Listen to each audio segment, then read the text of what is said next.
The strongest, the most powerful, and the most glamorous dragon in all of Clash, presenting the Golden Dragon.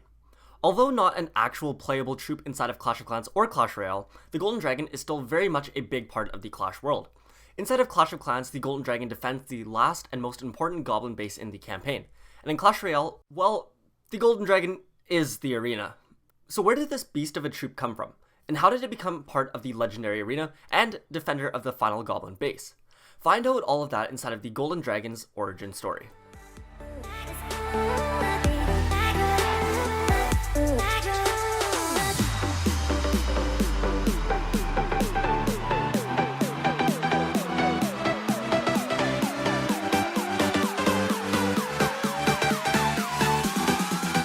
The Golden Dragon's origin story starts back at the beginning of Clash. Before the dragon was gold, he was just a regular old dragon. In fact, he was actually the first ever dragon to roam the Clash world. He was considered to be the father of all dragons, and he was by far the biggest and most powerful dragon to ever fly the Clash skies. The dragon was so strong and powerful that the village chief used him to destroy every single base. The village chief wouldn't even strategize. He would just send in the dragon and he would do the rest of the work on his own. He was so powerful that he would burn every village to the ground with ease, and the dragon would help the chief bring home loads and loads of loot each raid. The dragon would bring it back to the Clash of Clans village, and then watch as the chief spent the loot on upgrading buildings and buying other random things around the village.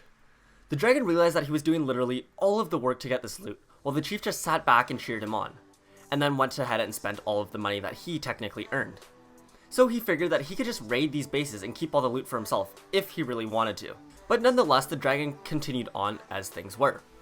Later that day, the dragon oversaw the village chief spending all of their last raid earnings on buying some stupid flag with an arrow on it.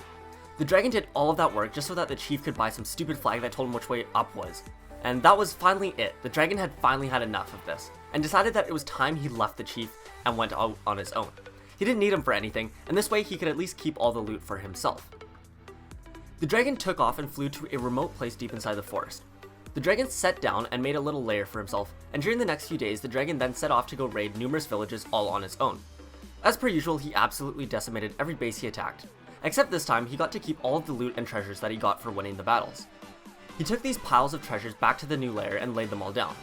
The dragon continued for many days where he would raid bases and steal their treasures and loot. Eventually, the dragon also became greedy and loot hungry. He never had any use for the treasures he found, but yet he still wanted it all. One day, the dragon was raiding a base, and when he came back to his lair, he found a group of greedy green goblins pillaging through his treasures. The dragon flew down and landed right over the group of goblins. The dragon growled aggressively at the goblins, who all turned around and saw the massive fire-breathing dragon hovering over them. They all dropped what they were holding and began cowering away. The dragon was about to roast them with fire, but then a thought occurred to him. The dragon put out the fire that was brewing in his chest and rather offered the goblins a deal.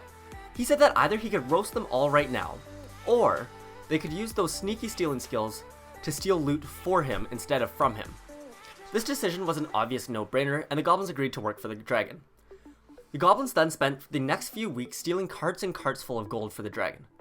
The dragon didn't even have to do anything anymore. He could just sit back and do nothing while the goblins did all of the work.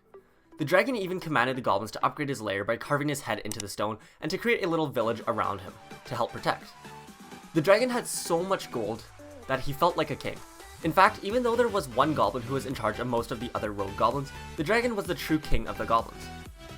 The dragon felt so powerful and had so many treasures that he ordered the goblins to melt some gold so that the dragon himself could bathe in it. The goblins did as they were instructed, and then the gold was used to coat the dragon's scales. The goblins worked tirelessly until the entire dragon was covered in gold. Now, not only was the dragon the most powerful troop in the lands, it was also the most expensive. The dragon had life pretty good. He just sat back and relaxed while he had his goblin army do all of the raiding for him. And after years and years of this, the goblins went through numerous numbers of generations, and their numbers grew exponentially. They began expanding their living spaces into separate camps, and as their operations grew, the village chiefs started to take notice. Their bases were constantly being stolen from, and so they had to do something about it. So one by one, they started to fight back and take back some of the goblin outposts, until finally they could work their way up to the Golden Dragon's lair and take him out once and for all. Meanwhile, the village chiefs are fighting their way through the other goblin outposts. The Golden Dragon was relaxing away inside of his dragon lair, which is much roomier, might I add, on the inside than it appears to be on the outside. Inside the lair, the kings from the Clash Royale, who have fortunes and fortunes of loot, offered to pay the dragon handsomely in exchange for allowing them to hold their Clash Royale battles inside of his lair. The golden dragon agreed to this as he loved treasure and was also very bored from doing nothing every day, and it gave him a chance to spectate each and every battle. The reason the kings wanted to battle inside of a deadly dragon's lair is still unknown. However, the rumor is that they wanted to do it to boost the power of the other dragons in their decks, like the electro dragon, baby dragon, and the inferno dragon. But I guess we may never know the true reason. All we know is that they are there, battling inside the lair of the most deadly dragon to have ever lived. And that there is the origin story of the Golden Dragon, and explains how the Golden Dragon came to be a part of the Clash of Clans Goblin campaign, and the new Dragon's Lair arena inside of Clash Royale. Anyways, thank you guys so much for watching. I really hope you guys did enjoy. If you did, make sure you smash that like button, and I can continue doing more stories like this. The Golden Dragon story has been requested by you guys for a very long time, so I'm so happy I finally got a chance to do it, and perfect timing for when it actually came out inside of Clash Royale as well. I just recently announced the giveaway winners of the two $50 gift cards, so go ahead and check my last video out for that if you guys haven't already seen it. I announced it inside of the Clockwork King and Clockwork Grand Warden story, so if you haven't already seen that, go check it out and you can see who won the giveaway. Other than that, if you guys want me to do another giveaway for the month of May or something like that, because I know everyone's quarantined inside and has nothing really better to do, let me know in the comments below if I should do another giveaway if you guys want that, or if I should hold off till maybe next month. Also, I recently rebooted my other second channel, where I post all of these really great, underrated songs that you wouldn't really find normally. They're absolute bangers, you guys will love them. It's called Variance Music. I'll have it linked down below, you guys can check that out. Strongly recommend you guys check it out. It's pretty cool. It's just music and all that, and you guys might find some really, really cool songs that might become your favorites. Other than that, if you want to see the original dragon story, the Inferno dragon story, the baby dragon story, and the Electro dragon stories, I'll have those all linked down below, or you can click the I in the top right corner or one of the end screens. You guys can check those out there. I've done a bunch of dragon stories, so you guys should probably check that out if you enjoyed this one. And then also my next video is going to be a concept video, a Clash of Clans or Clash Royale concept video where I'm going to be making some cool concepts on new things or new updates that I think Clash Royale or Clash of Clans should add into their game. So if you guys have any ideas on concepts you would like to see added into the game, let me know in the comments below, and I'll definitely be going through them, and I'll even be featuring it and creating some of your guys' ideas.